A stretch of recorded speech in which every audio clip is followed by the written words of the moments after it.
to the podcast. Today I am sharing my episode sitting on Jason P. Carroll's podcast, which is called Work Cultured. So it was on season 3, episode 17. This dropped November of last year. Once again, his podcast is called Work Cultured, and him and I had a great conversation. I had Jason on my podcast as well, but I wanted to share his version of the podcast and a conversation we had with my audience. So here you go.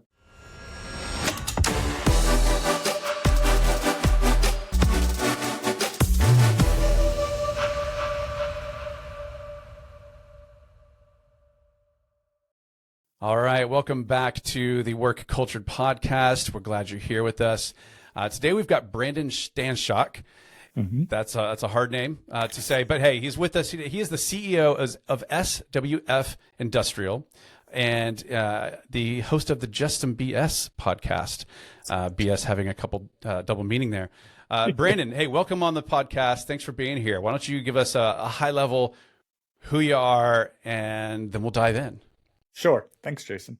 So CEO, SWF is a metal fabrication company. I've been in construction for, probably 16, 17 years now, since 2008. Did power plant construction, and then in 2018 came over to the metal kind of industrial world, but amateur YouTuber and amateur podcaster. That's about it. Nice. Well, when we get to the plugs, I want to hear more about the podcast and YouTube. Did you say power plant? Yeah. Wow. I mean, there's only so many power plants popping up, right? Like, was that a very niche market for you? Yeah. Like many people, you follow in the footsteps of your father. My dad worked for PPL out of Pennsylvania for a long time. And one of the main kind of contractors that worked in the power plant kind of sector, I got a job for them. And I traveled for about 10 years on the road to pretty much 32 states, I think I counted up in that amount of time. Wow. All over the place, doing work, doing major projects, things like that. Wow. All right. Well, we'll find out more, I'm sure, but I have to ask you the same question that we ask all the guests right out of the gate. And I did warn you, but what is a mistake that you've made in leadership that you'll never forget? Yeah, so I'd say this is a two-prong answer for me. One is the really simple version, and it's just yelling to solve a problem. So early on, when I would get frustrated, instead of kind of walking through difficult conversations, not knowing just because I was ignorant to how to solve them, I remember yelling a couple times to people or at people, and then I look back at that and realize I was such an idiot and just hurt the relationship even more. And then the second one was not taking genuine interest in other people as much as I should have in early relationships. And since then, really started reading things like that, getting more educated, being less ignorant, that kind of thing. So I would say both of those have really worked themselves nicely into culture leadership aspect. Yeah. Wow. And, you took the Aptive Index assessment, and, I've cheated and I've seen your results, right? So I kind of know a little bit about you. I'd say a lot of it. And you have a couple of attributes that are low, that when we see it that way, low is not bad, but what we see is this. I imagine you've been very misinterpreted throughout your life, especially as it comes to caring for people. You're already laughing. Tell me more. How's that? No, I mean, the normal thing I get is he's way too cocky. He doesn't like people. I'm very much an isolated person outside of my day-to-day, which I'm sure we'll get into. But yeah, the misinterpretation off the go is usually been my entire life. Yes. Yeah. And so you have to work hard to show people you care, even though you do. And in fact, everything I've seen on your website and the culture, the reason you're on this show, it's obvious you do care. But that first impression, I bet, is tough to get past. It is.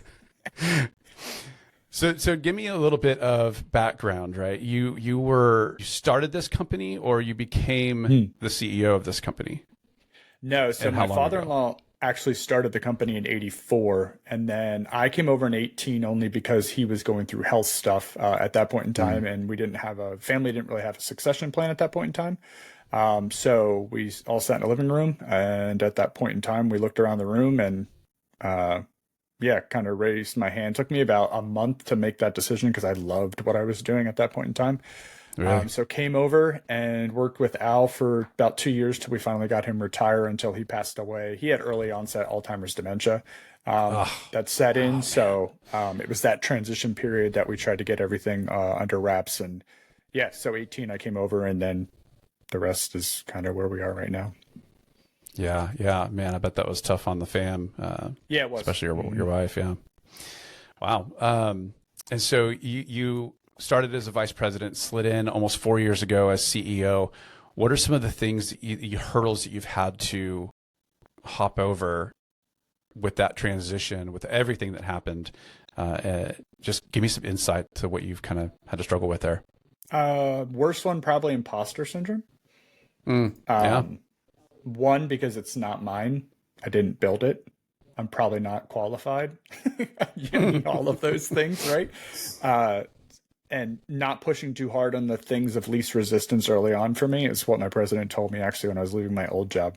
He said, don't try to change too much too quickly, because that's he knew what kind of person I was. And when you go into a role where you're really uncomfortable, I feel most people will go to the things that they're good at first. So that's where I focus, was the project management sector, project performance, visibility around that. But I had to not push too hard because the PMs, don't put too much pressure in one area. So really just taking my time and then getting comfortable in my own skin, which probably took years. I'm probably just getting to that point now. That was probably the hardest hurdle for me. Okay. Wow. Now I see some pretty amazing things, and obviously you had something to do with this. Not everything, given your tenure, but like especially this first 30% of your team members have been with you for over 10 years. So, almost a third of people have been there longer than you, right? That's amazing. Yes. Almost 2/3 of your management team started in the shop or in the field. And then 77% of your project managers were internal promotions. Like, tell me about how you've built a culture that has that sort of internal promotion, and not just that you're promoting people, but that it's actually successful, right? Sometimes we promote people from a field role to manage that field role team, and it just goes sideways. But if these folks are sticking with you for the long haul, then you're obviously doing it well. So give me some insight there. Yeah, I mean, Al really knew how to hire people and keep them around. I mean, he certainly, he would probably hate the attempts. We talked a little bit about this with some of your personal stuff, but I don't think I would have made it past maybe 4 weeks with some of the crazy ideals that we've been going down. But he had really, really strong people. I walked into a really amazing group, which allowed me a lot of leeway to figure myself out, which thank goodness for that, because I wouldn't be where I am today without the group that was already there. And then finding my own voice on where I could help. And then really just pivoting to the new generation of work with flexibility and accountability being in the same sphere. And I think that's a hard thing to get both of those right. So we've really leaned into some of the rules in the handbook that people didn't like, find solutions for those, and then try to flex people being adults but still having accountability for the company. I mean, perfect example of longevity and internal promotion is our COO, Brian. He was employee number 6. Welder on the floor up through, crew leader up through general plant manager, general manager, and then COO. So I've got him for about 4 years yet. He's one of those key positions where I may cry in the corner of my office when he finally hangs up his boots. But what an amazing person. And we have tons of those. I mean, our retention graph right now is sitting over 8 years on an average, and normal construction's about 4. So, but we're unfortunate with people who've been there for a long time to tilt that scale in our way, but you have to keep them. Yeah, no doubt. And you guys have your own struggle being in the industry you're in and the type of work that's required. And what I mean is, so much of the work culture is moving towards hybrid and remote work. That's not an option for you guys, right? So at least, well, maybe I don't quite understand. The office it is. Yes. The office, sure. Yeah. How has that whole transition and journey been, watching the landscape post-COVID or even during COVID? What's that looked like for you? Yeah, it is interesting because early on, right when I started, I remember everybody was on the same schedule. So if the shop was working 10, the office was working 10, the field was working 10, and that was it, right? Because those conversations are difficult of why not me? And obviously people in the shop and field, we go to customer facilities, we're on their calendar. When we're in the shop, we're obviously working different hours to get projects done. And then, some of the PM and office staff could have flexibility in remote work. And, some of it was pushed because we ran out of space. So we took people who was always sat at their desk, never moved all day like detailers, and we sent them home because we needed the cubicles. You know what I mean? And so that just morphed into like, oh, okay, this isn't as horrible as we thought it was going to be. And we're figuring it out as a company. And then it just became normal. And then you can kind of flex that muscle even more.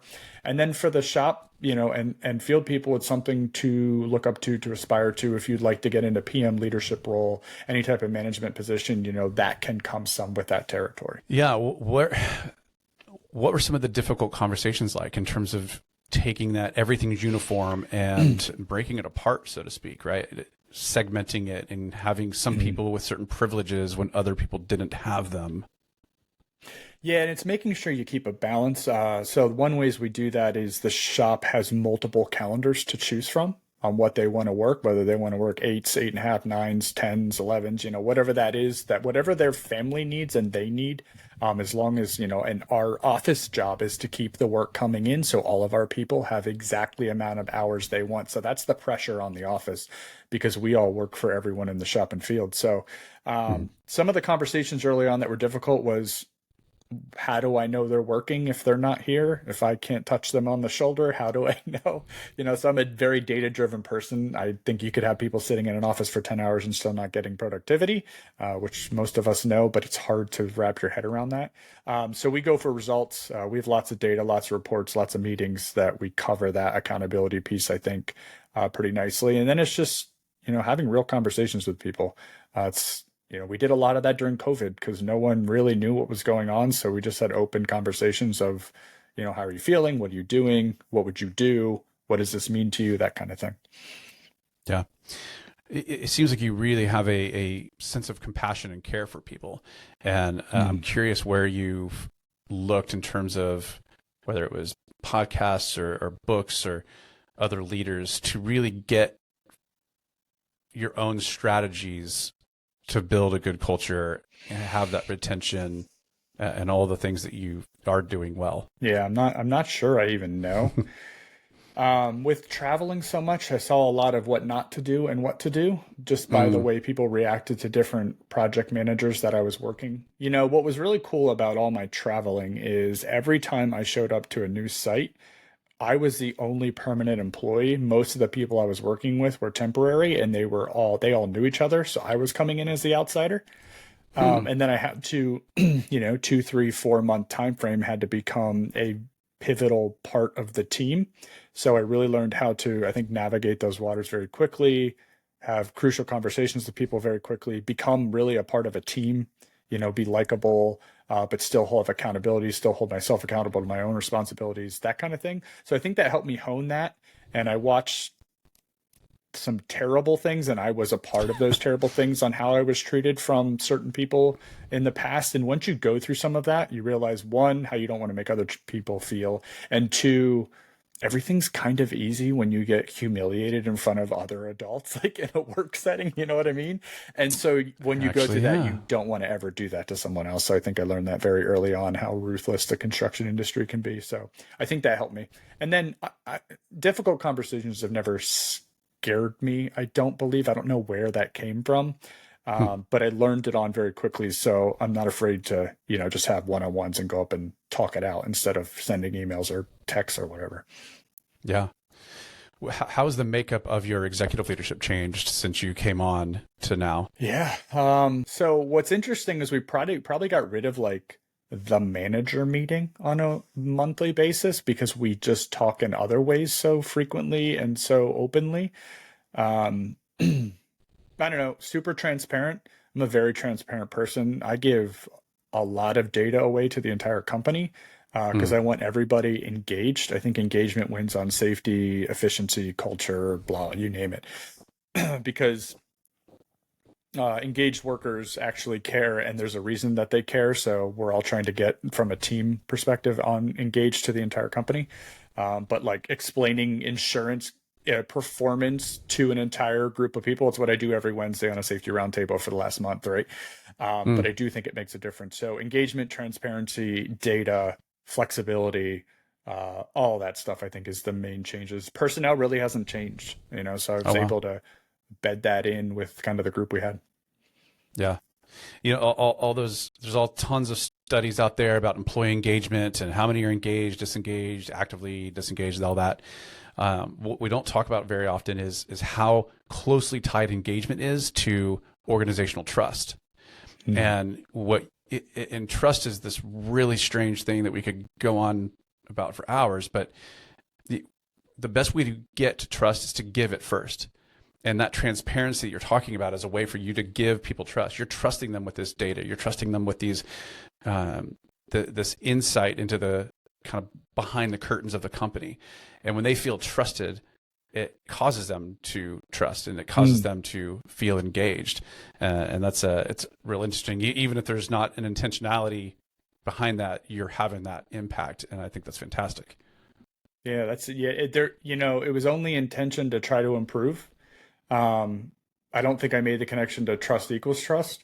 I really didn't at all. I know I didn't, but it was just finding ways to get better. It was terrifying. I don't know what good looks like. I don't know what right is. We're just trying to, figure it out as we go along. And I remember a specific example when we used to have a rule that if you didn't show up to work after a vacation day, you didn't get paid. Sorry, after a holiday, you didn't get paid for the holiday. And I was like, this is crazy. Ooh, and so we changed it. And I remember some of the team being like, no one's going to show up after July 4th, right? So it was July 5th. July 4th was like a Thursday too, right? So it was one of those horrible ones, yeah. Totally. Where like, there's no way people are showing up that are supposed to be here. And I remember I was at the beach that weekend. I was waiting for the list of people who were off to come out of my email. I was just waiting for it. And it showed up, and 0 people who were supposed to be off were off. So like everybody who was supposed to be there showed up on that Friday, even though we just changed the rule like that year. And I was like, oh my God, it worked. Woo! Yeah. I didn't know if it was going to. But man, that's great. Yeah. And talk about the pressure taken off of people, right? Now you're trusting them to do what's right, and they're happier to come in on Friday, July 5th versus they had to, obligation versus choice. There's a radical difference in how we feel about the situation we're in. Yeah. How many people make rules for the 99 because of the 1 when you just should keep the 99 free and just talk to the 1 and just deal with it? Yep. Now I believe you're a very systems and process oriented person. Is that, yeah? Yeah. So as you came in, right, you looked at the rule book, so, that you're talking about, and it sounds like you changed a lot of the rules that were there for, maybe it was the 1%, but the people that put them in place didn't think they were arbitrary. They thought that there was a need for them. And you were like, even though you're super process oriented, you're like, no, let's actually like dial back some of these processes that you've believed were probably harmful to the culture. Well, some of it was selfish. I didn't like them. So I assumed other people didn't like them. I mean, it wasn't a super like, I went through the entire company, asked them 3 things they hate about working here. That was one of the first things I did. I walked around with my laptop and an Excel sheet and everyone's name and just wrote them down. And I said, okay, what's the lowest hanging fruit? Which ones can I solve first to get a couple wins under my belt? And then the hard ones will take maybe a couple years. And then I got back to everybody and said, I won't be able to do anything with this. I'm going to try to change this one. This is going to be a long-term goal, blah, blah, blah, blah. And then, we just started working our way through that list. But some of them were they annoyed me because they were annoying. So I said, there's got to be other people here who don't like this. And we just started having conversations around them. Yeah. I think you're probably being a little humble here because, or you're just accidentally even more brilliant than you think you are. I'm not brilliant. I would never put that word with me. Walking around with a laptop, right? I mean, you even said that you came in and you were like, man, there are some changes I'd like to make. And you knew that would be a mistake. If you just went nuclear, right, it would have fallout. And yet so many leaders do that. They come in and they think that the way they're going to impress everyone is by making all these big changes. Look how smart I am. And you came in and you said, no, what does everybody else think? How can I improve this for you? And they got a voice because of that. And you made those changes based on that feedback. Yeah, and some of that was luck too, because I'm the most mechanically deficient person in the building. So I'm coming into a place where we build things to make people's lives better or feed people, or, food, pharma, beverage is huge markets for us. And I can't do a single thing that is going on, or even, some of the meetings we're in, make sure I'm in my swim lane. And I'm only there asking questions because I'm ignorant, but sometimes they come out with like, oh, yeah, we didn't think of that because we were too close to it, right? But a lot of that was just because I didn't know any better, right? And one of the first conversations I had with everyone is like, the joke around the office is I hold the dumb end to the tape measure. Like, that is a fact.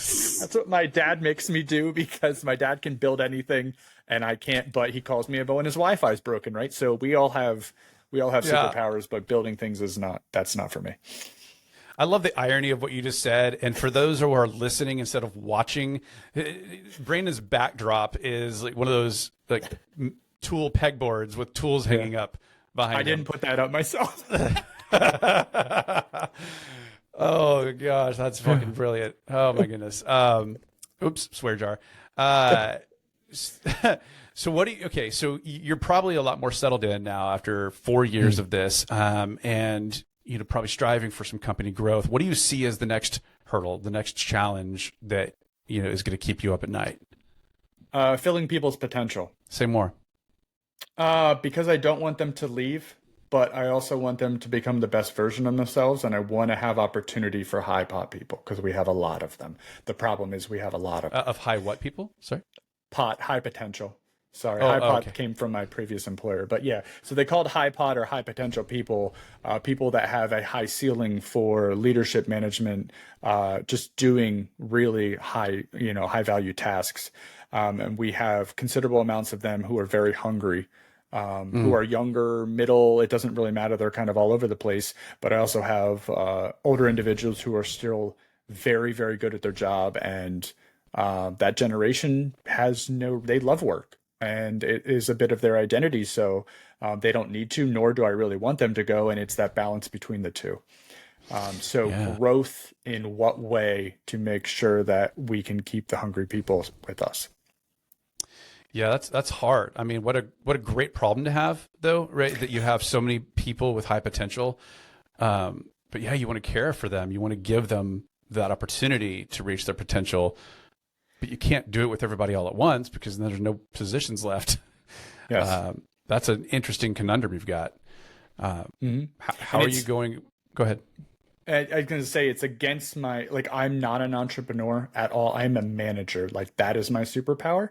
I couldn't do what Al did. I can't start something from nothing. That is not in my wheelhouse. I don't have the risk profile for that. So this phase of us scares me. So I'm surrounding myself with people who are, their superpower is growth and entrepreneur. So that's my Vistage group, some people in my Vistage group, adding some people hopefully to the board as well, to cross all my T's, dot my I's, so that I feel comfortable to say, let's go. Let's my risk is comfortable with this. I feel comfortable. Let's go on to the next phase, whatever that is. Yeah, you mentioned a board, and is that something that has been instituted for quite a while now? What does that board look like? The board was implemented after Al passed away, and we went into the second generation to make sure that we had what I believe the proper way to do things when you don't have a single owner anymore, to make sure that we have really smart people in the room to point us in the right direction. Yeah, that's great. Are they equity owners, or well, it doesn't matter. We don't need to get. I don't need to be behind the curtain on that. But yeah, that is really great. I mean, it's so good to have a challenge network around you, and when they're directly involved in your business and know your business intimately, that just makes it all the better. Are you part of any other networks? You're in Pennsylvania, right? What part? Yeah, correct. So I'm part of the Vistage York chapter. So there's 12, 13, 14 of us or something like that. We founded that 2 or 3 years ago. So that's been really amazing.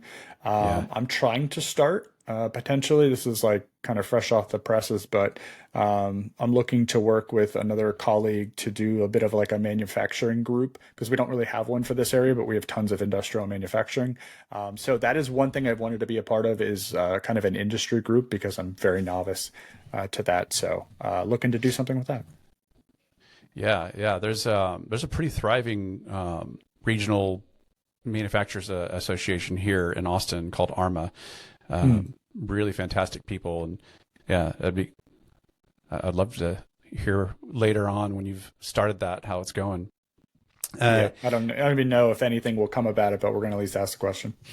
Yeah. How close is York to like Philly or some of the other? We're about 2 hours from Philly, an hour from Baltimore, okay. 2 from DC, so we're pretty close to all the major stuff. Gotcha. Is it a more rural town? Is that the bulk of your workforce as well? Yeah, a lot of, from my understanding and what I've heard in the past, is a lot of companies put their manufacturing plants in this area because it's Pennsylvania Dutch. Reasonable cost of living here, not afraid of long hours of working because of some of the background that comes with that. So you get hard workers, reasonable rates and things like that. The cost of living in this area is pretty good as well. So, and you have major highways to those 3 major cities. So yeah. We won't go there, but man, you guys, the whole state and your workforce has very much been in the news with the upcoming election. We're not going there. It's just been fascinating to see the back and forth happening. But we're not going to ostracize our listeners or viewers. Please no. It's just it's a little divisive right now, is it not? That's something going on there. Man, this has been such a great conversation. Before we kind of transition into the shameless plug piece, is there anything that was top of mind for you that you're like, man, I really hope to have a chance to share this about the culture, or your secrets, or anything like that? Yeah, the one thing that always comes into my head whenever I think about that is I think we make culture way more complex than it needs to be. The phrase I always like to say is happy people are efficient people. And that can go across literally any position.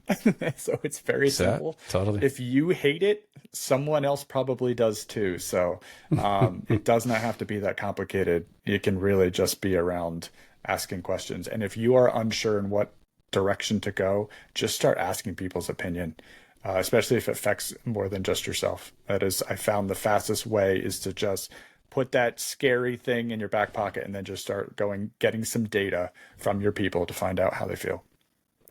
Yeah, you say that and I hear it and I recognize, yes, it is so simple, but it's just not easy and it doesn't come naturally to a lot of people, Good point. Especially kind of entrepreneurial profile type people. We kind of suck at pro-social behavior sometimes. Because it's my idea, and if anybody's listening, if you're like Brandon, that's awesome. That comes naturally to you. If you're like me and you suck at it and you have to do coping strategies, just, be aware of that and make sure you know what those coping strategies are. Instead of having to be right, have to get it right. And those are very different things. And if you have to get it right, then you might start looking at what everybody else is thinking. Well, yeah, I hear you. But I also it would be very difficult for me on the risk side to go from 700 to however many thousands of workers you had, like in your own personal success. Like that is amazing to me, right? So, which is why we all need each other. Yes, we do. Forms. Yes, we do. So know your strengths and weaknesses and find people to fill in the gaps. Yeah, you would have gone mad had you seen how unorganized our processes were. And that was fine in Texas and in Pennsylvania, actually, as far as our workforce goes. But when we expanded into Ohio and California, and we didn't have all those legal compliances right, boy, that cost us some money. That Sure. was real bad. Because my risk profile is high, but therefore sometimes the details aren't buttoned up. Yeah, pain thinking about it again. All right, Brandon, well, give us some shameless plug. Tell me more about the YouTube, more about the podcast, or whatever it is you want to tell us about. Yeah, sure. So Just Some BS podcast, release every Tuesday. If you want to be a guest, I have all my social links are on my LinkedIn profile, and I have a free podcast form on there. So, well, free, but you can just sign up if you have a topic that you're interested in talking about. I don't know how long I'm going to do it. I'm enjoying it. I like learning from people. So for now, it's great. And then main channel I'm focusing on, I kind of have 4, but the main channel I'm doing a lot with on YouTube right now is the Detailed Traveler. So we travel quite a bit throughout the year. I love vacation. I realize that I can do about 60 days of work and then I need to get away before I start losing my shit. Yeah. So at that 60-day mark, we usually go somewhere, and then I do reviews of our excursions, activities, resorts, things like that, because I can R&R for about 3 days, and then I need a to-do list of things. So my B-roll and things I want to record takes over, so I actually have a good time on vacation. But yeah, detailed travel, resort reviews, excursions, you name it. Yeah. Are you going multiple continents, or is this mostly domestic travel? No. So, what's cool about the insurance group I'm in, we get to travel outside the country twice a year. So I just got back from Whistler in September. We were in the Grand Caymans in March. And then usually for our personal vacations, we went to Hawaii this past June, and we're going to Italy, Switzerland next year. So yeah, get a little bit all over the place. But it's kind of the family stuff's up to the family, whatever we're going to do. And then the business stuff, I kind of just go along and then grab whatever I can from places I've never been before. So, man, that's awesome. That sounds fun. Yeah. Cool. Well, say the channel names one more time, just so our listeners have it. So Just Some BS podcast. That's also on YouTube and audio only. And then Detailed Traveler. Excellent. Brandon, this has been a fantastic conversation. Really glad you had I had you on, and you were able to share so much. We are going to end with our quick fire, so it'll be a this or that, and you just tell me what comes to mind. Sure. We'll start off easy: these. Football or soccer? Well, they're both called football, but soccer. Sure. Okay. Yeah. If you're leading it with they are both called football, then I already knew what your answer was going to be. Fair enough. All right, detailed traveler: Europe or Caribbean? Ooh. I haven't been to Europe yet, so I'm gonna have to go with Caribbean just because I know it better. Oh, okay. Philly cheesesteak or literally anything else? Anything else? Let's see. Home workout or gym workout? Home workout. I hate the gym. And then last summer or winter? Easy one. Maybe. Yeah, I love fall. I do like it hot, but I love like fall in general. Like I love sweatshirt weather, but I love being hot, so I'm gonna have to go summer. Nice. I feel you. I love the cold. I'm traveling to Indiana tomorrow, nice. And I looked at the weather and just I'm gonna eat it up. Get out of this 90-degree Austin bull crap. Yeah, you guys got it. I'm excited. Pretty horrible down there this year. Pretty much all the time. Yeah. Again, it's been Brandon Stanchock from SWF Industrial, correct. Host of the what is it called? The Just Some BS podcast. Just Some BS podcast and the Detailed Traveler. Thank you so much for being on. Thank you, Jason. Yeah, we will. Great questions, keep in touch. by the way. Good job. Good. Thanks so much. Well, you've been listening to Work Cultured, and we'll see you next time. Bye-bye.